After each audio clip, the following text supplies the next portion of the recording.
درنا وفزنا باللقاء. صدر شنو بغيتي في المباراه الاخيره؟ ماناش ملاح. الله يسلمك. بالنسبه للقرعه كلمه قرعه سوداء كيف صندوق الهلال السوداني ونادي لوكومو الكونغولي. لا، القرعه يعني اليوم في افريقيا لا يوجد فرق ضعيفه او فرق قويه. اليوم مستوى تقريبا متقارب. مولودية الجزائر عندها خبرة من العام اللي فات، يعني لعبنا الربع النهائي وكنا قاب قوسين أو أدنى من التأهل إلى النصف النهائي. إن شاء الله هذا العام نحطوا كامل واش عندنا. الهدف تاعنا هو الذهاب إلى أبعد نقطة في هذه المنافسة.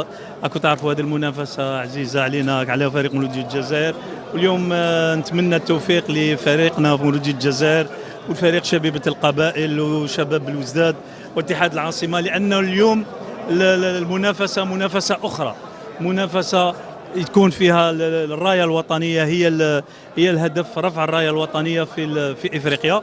لهذا نتمنى التوفيق للجميع وإن شاء الله ربي يوفقنا. احنا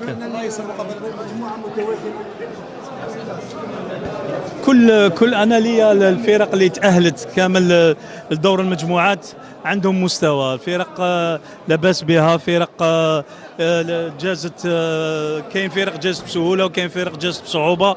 اليوم افريقيا لا تعترف بالقوي، انما تعترف بمن يطبق كره قدم جميله، اللي يكون محضر ذهنيا نفسيا تكتيكيا وسورتو بدنيا. راح ان شاء الله نلعبوا مقابله بمقابله.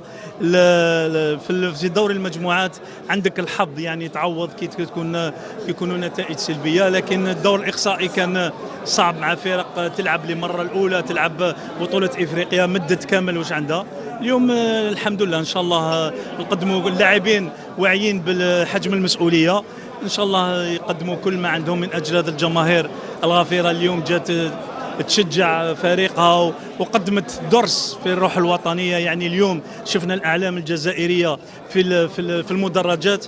جماهير مولوديه الجزائر اليوم قدمت صوره جميله وجميله جدا على الجزائر. كنا وطنيين قبل ما نكونوا رياضيين. الرئيس، اول مباراه امام فريق الهلال في ملعب كيغالي، هل هذه افضليه محمد؟